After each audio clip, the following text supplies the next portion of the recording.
Yeah, okay, John, I think we're just about ready here. Could you repeat that, Larry? I said, yeah, okay, John, I think we're just about ready here. Yeah, good. I got plovers, sanderlings, I got laughing gulls, I got ring-billed gulls. There's quite a plethora here.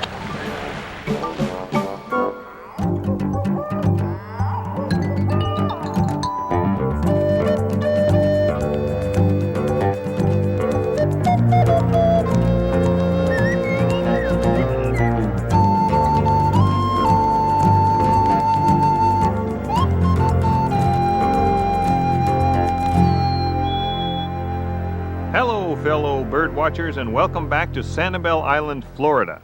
Last time we were in the J.N. Ding Darling Wildlife Refuge, National Wildlife Refuge, whatever it's called. Great place, but there's more to Sanibel Island than that. This beach is a very popular spot for people looking for shells, seashells. In fact, just about everyone here is looking for seashells, but to me, the big entertainment here is watching the birds. Now, there are lots and lots of shorebirds here and gulls, but we won't get into the technicalities of the shorebirds and the gulls yet because I haven't figured them all out yet. We may never come back to those shorebirds and gulls, but there are tremendous numbers of brown pelicans diving into the water here. Now, they're diving from fairly low heights, so it's not all that spectacular, but it's still neat to see a pelican dive. Back in Canada, the white pelican never dives. It's more of a swim along and scoop with your bill kind of a bird. And I've never seen this many ospreys in one place before in my life. You can just stand here or sit here on the beach and watch dive after dive after dive. Well, there goes one now. No, see, most of the time they don't get a fish. When they do get a fish, it's really something. Let's see now. Oh, that guy's not going to go. Here's one. And down and oh, ooh, nice splash. Oh, yeah, he's fighting it. It's flipping. Got it in the air. Oh, nice fish. He's having some trouble keeping that one. Get the head forward in the aerodynamic position. And away he goes. Oh, that's great. That's great.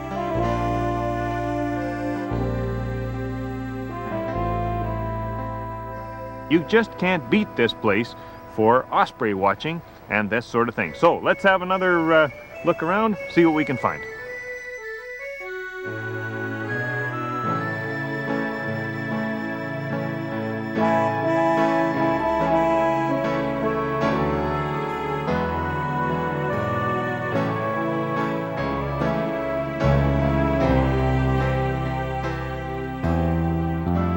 Southern Florida boasts a number of top birding spots, but two of the very best are Sanibel Island near Fort Myers and the Corkscrew Swamp Sanctuary. The birds on the beach can be a real thrill to watch, and even a familiar bird like a ring-billed gull can sometimes come up with an act that is genuinely amusing. Hey, and some people think they're dirty. Admittedly, most of the people around me were only aware of the big, spectacular brown pelicans. But you know, I had to laugh when that gull had finished its bath. It looked so very proud of itself.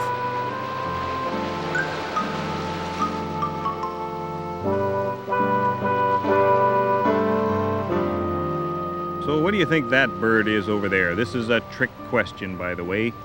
You know, before you get into birding, you think that a crow is a crow is a crow, but that is not an American crow, the typical widespread crow. That's a fish crow, which is an East Coast kind of a crow. And you can tell, well, they look almost exactly the same, but you can tell most easily by the voice.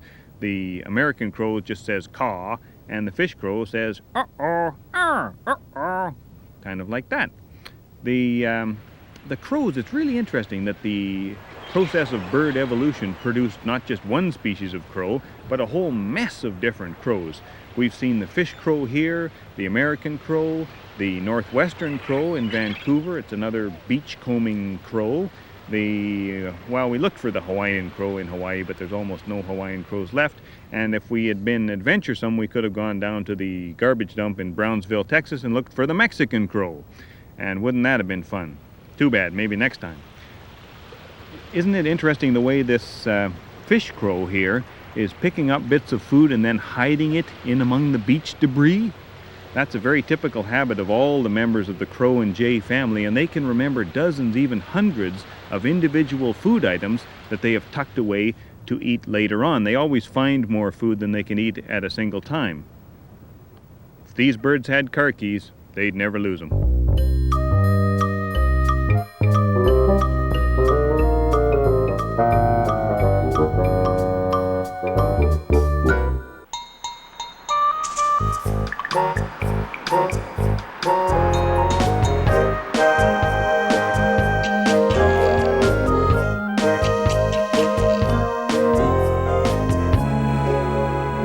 This is an interesting turn of events.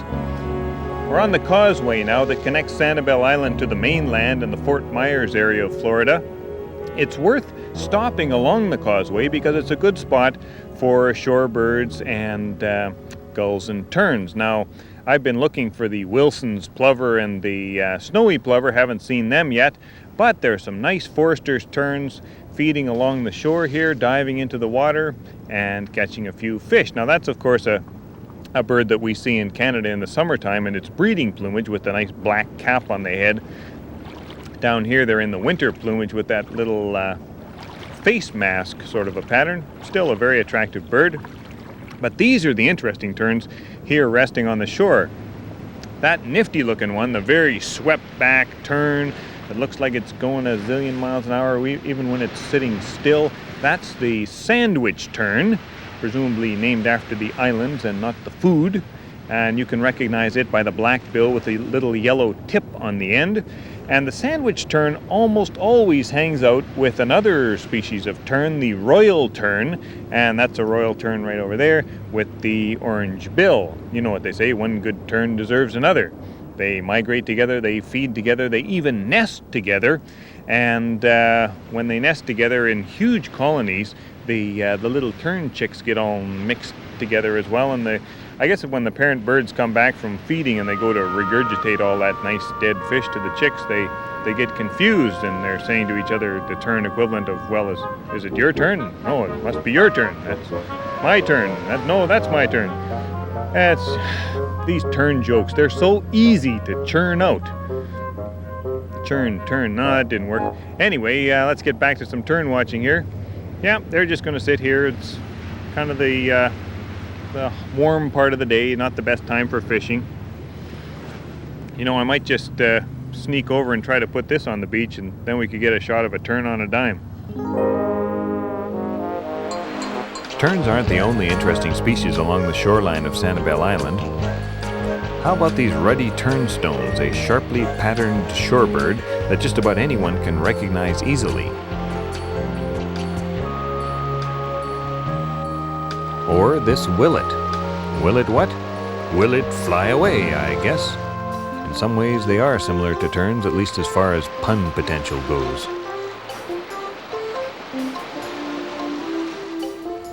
The beach here at Sanibel is one of the easiest places you'll ever find to watch shorebirds. You can walk right up to them. There's so much food here, they have to forage with the shell crowd, so they're quite used to people. You can walk along behind a shorebird. You don't even need your binoculars because most of the time you can get closer than your binoculars will focus. You just compare the bird with the field guide until you either identify it or decide that you don't care what kind of shorebird it is, and then you can follow another one around for a little while. It's a good thing. Now this particular part of the beach is a good spot. Oh, there's one right now. A snowy plover. And isn't that a cute little bird? The snowy plover is like a little version of a killdeer with all the color washed out of it.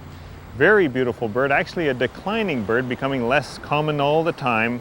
But watch how it has a run-stop method of feeding. It'll run a little ways and then it stops, looks around, rushes over, catches a little insect or a crustacean.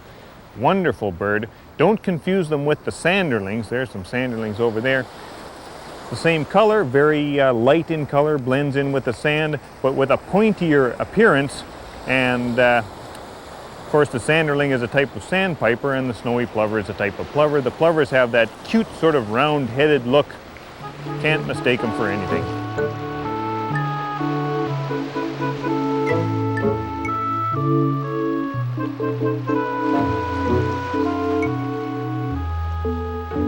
know, a lot of birders will tell you that they prefer bird names that have a descriptive component to them.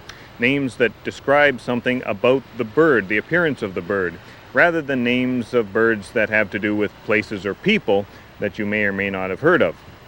But you know, my personal feeling is that descriptive bird names are often more of a hindrance than a help, especially when you're just learning the birds the first time. For example, have a look over there. That's a familiar shorebird to us. That's a black-bellied plover, and as you can see, there is absolutely no black on the belly. That other shorebird over there is a red knot, and it is not red. We've seen red-tailed hawks with no red in the tail, ring-necked ducks with no ring on the neck. We've seen black guillemots that are almost pure white. My advice to you is, think of bird names as more or less arbitrary labels for the birds. Don't think of them as a shortcut to learning the birds. You still have to learn the field marks, learn the names as you learn the field marks, and then you'll be all right. You could always learn the scientific names if you want. Even more fun. Calidris alba.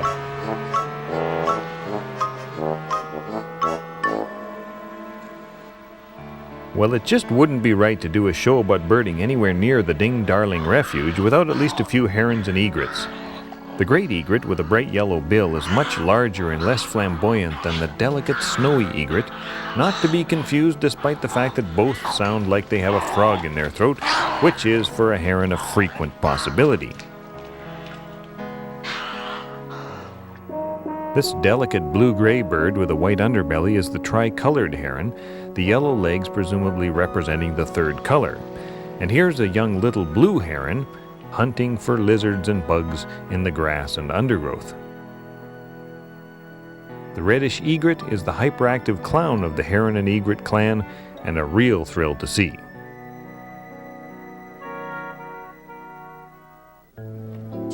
A hawk soaring overhead, and birders everywhere are on the alert.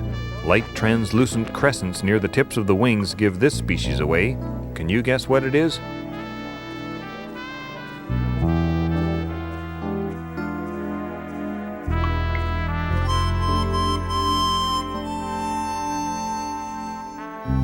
The bird in the dead branch behind me is a red-shouldered hawk.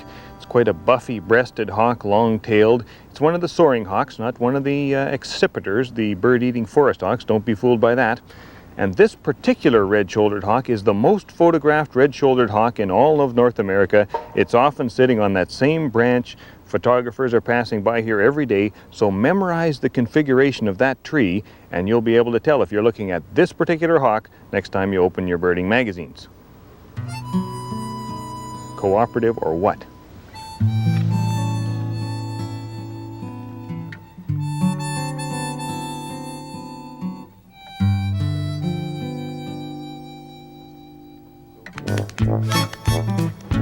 Another Florida birding classic is the anhinga or snake bird. These skinny, rubbery, fish-eating creatures are like cormorants in that they have to dry their wings after each dip in the water, and they have to swim to catch fish.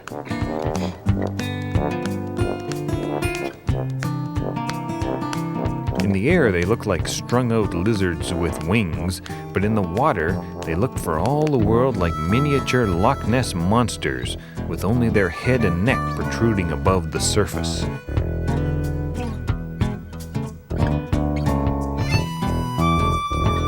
Here's another weird one, the black skimmer.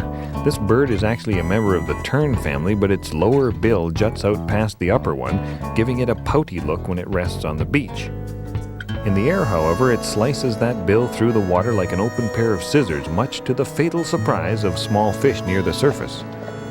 What if it hits a rock or an alligator? Well, hopefully the head can bend back fast enough to prevent any harm, but if I was a skimmer, I'd be worried about it all day, every day.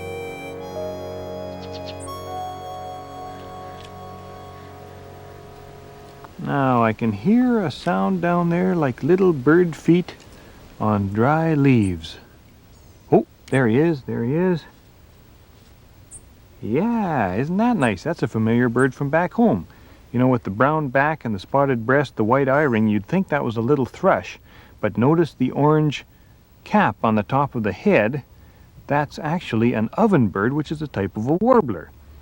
And that's a familiar bird in the summer in Canada, in mixed woods and places like that. It's kind of neat to see it among the mangroves. Lovely. Lovely indeed, although this young one, I'll admit, doesn't show much orange on the crown stripe.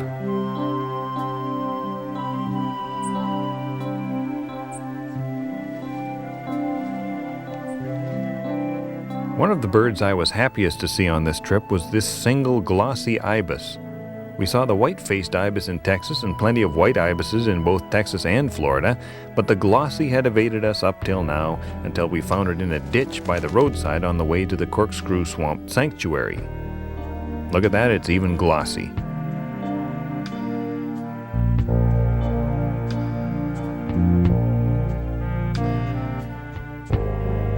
When we arrived at the sanctuary, our first stop was the feeder, patronized by numerous common grackles, red-winged blackbirds, and northern cardinals. We were hoping to see a painted bunting, but hey, you can't have everything.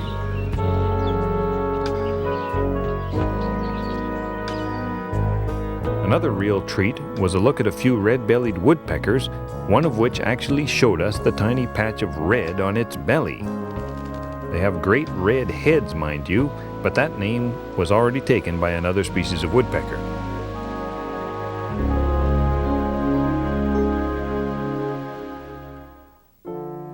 The few remaining natural inland habitats in this part of southern Florida range from pine woods to wet prairie and cypress swamps. I got a tour of these environments from Andrew Mackie, the assistant manager of the Corkscrew Swamp Sanctuary.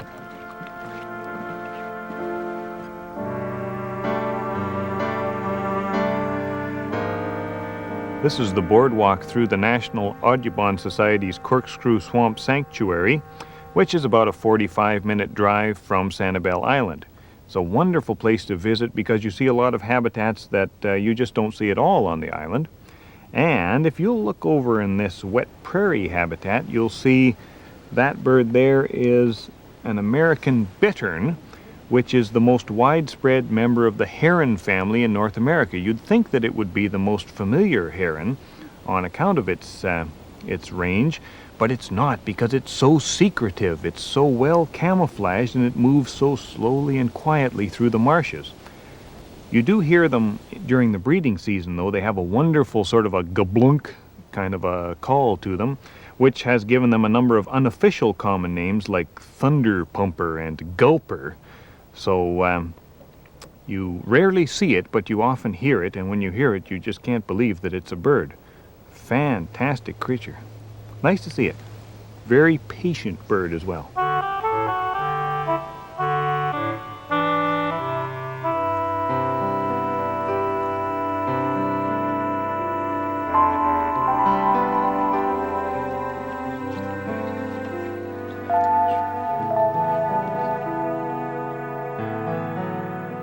Yeah, you're saying the wood storks used to nest in the trees around here? Yep, Corkscrew has the distinction of having the largest wood stork colony in North America. And in a good year, we have lots of wood storks and lots of wood storks nesting. This year, right now, they're not nesting yet. That doesn't mean they won't nest. It depends on what the weather does. You say they didn't nest yet this year, and they didn't nest last year either, did they? Or they nested, but they didn't succeed. Right, they actually nested last year, but late. And when they nest late and into the winter, then they run the risk of going into our wet season in the spring. And unfortunately, that spreads their food back out. Oh, all the sure. fish are spread out. It's harder for them to catch fish. They fish by touch. They have a great bill that is very sensitive, and it can close extremely fast, and as soon as a fish swims between their open bill, they snap it shut. Oh, is that right? Yeah. Oh, that's neat. Yeah. That's neat. Well, we've seen them feeding in the roadside ditches and out on Sanibel Island. I guess they must be fairly long-lived birds, and they can go through a couple of years of not successfully breeding and then hopefully catch up. I'd imagine they are, and that was the way nature intended it. Some years, of course, were good, and some years weren't.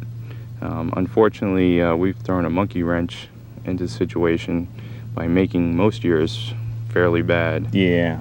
We've taken a lot of their feeding areas away.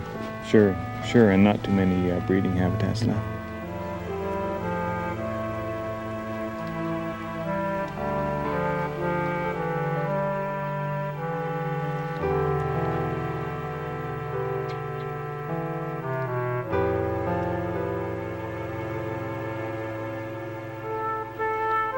This little blue heron provided the best bird entertainment of the entire trip.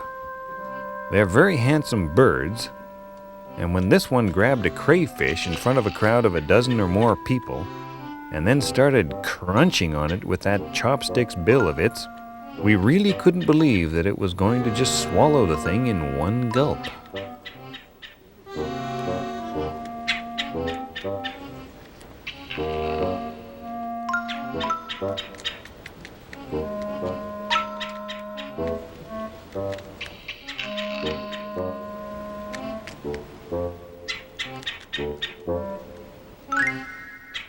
Whoa, I wonder how that tastes. Oh yeah, have a drink of swamp water and wash that crawdad down.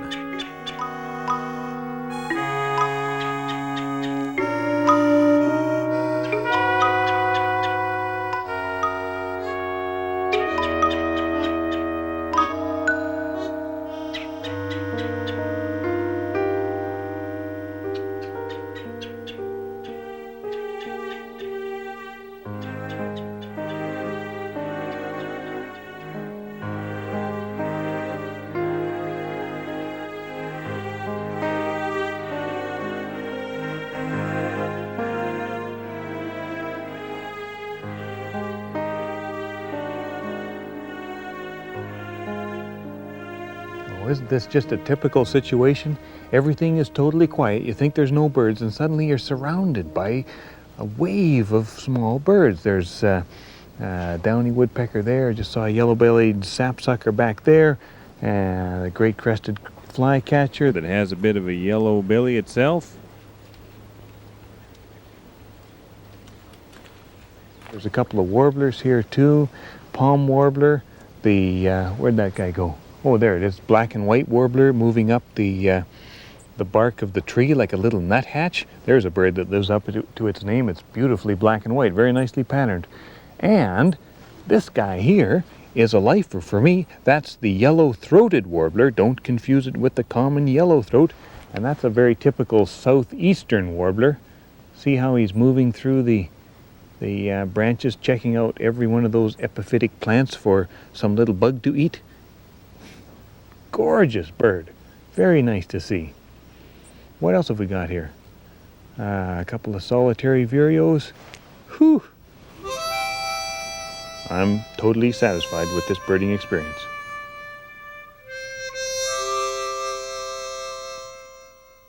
Well, there you have it, another handsome checklist of birds from the sunny south.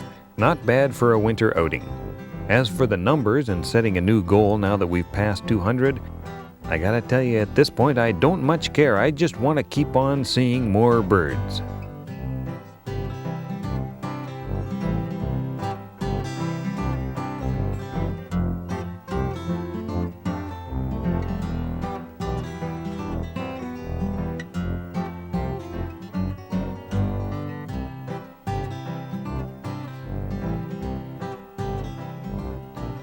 The Corkscrew Swamp Sanctuary is said to be the best place in Florida to see a barred owl.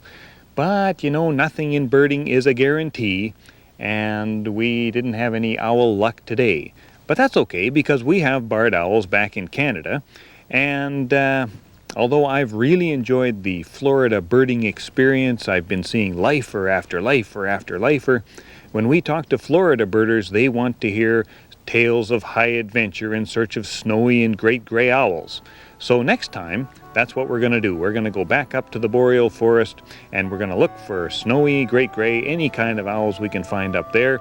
Will we succeed? Well, who knows? You get it? Who knows? Join us next time. Until then, happy bird watching.